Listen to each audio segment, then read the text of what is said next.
There is no other. Deuteronomy chapter 4, verse 39. Only one God. In brief, passage. Deuteronomy chapter 4, verse 39, and Isaiah chapter 44, verse 6. Theme: Monotheism. Setting: 4th to 6th centuries BC, Moab and Babylon. Key figures: Moses, prophet who passed on God's laws to the Israelites, including that they should worship no other God. 2nd, Isaiah, prophet who gave the first indisputable edict of monotheism in the Bible, sometimes known as Deuteronomy Isaiah.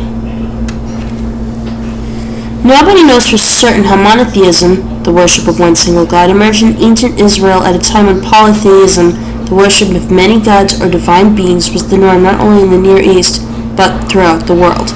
What is certain, however, is that the Israelites' idea of monotheism would have developed gradually.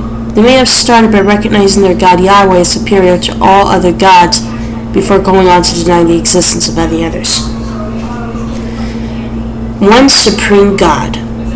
Although the majority of religions in the region at this time were polytheistic, most of them recognized one specific God as superior to all the others in their pantheons. Examples included Marduk for the Babylonians and Ashur for Assyrians, who both believed their rulers were divinely ordained, although not divine themselves. Almost certainly the first Israelites saw their God Yahweh in a similar light.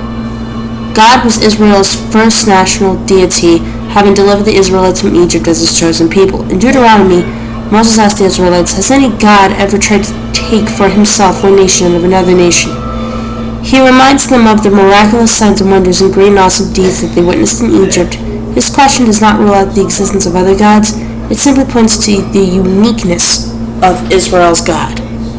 The Bible is not yet proclaiming overt monotheism, although Moses' assertion may amount to much the same thing.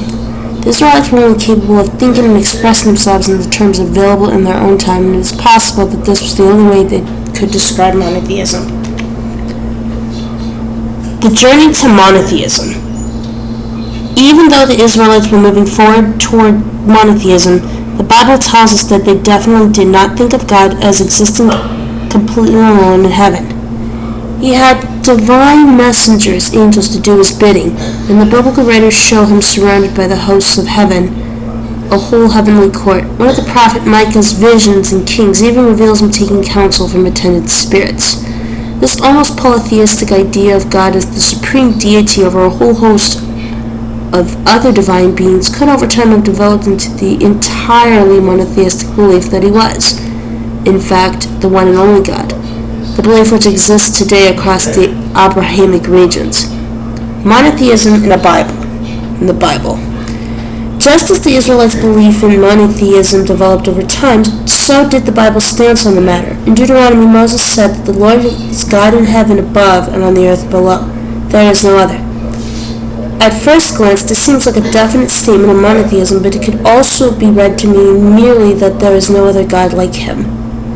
It would take generations of reflection before a prophet, the so-called 2nd Isaiah, or Deutero-Isaiah, living during the Babylonian exile in the 6th century BC, was able to formulate the Bible's first explicitly monotheistic statements.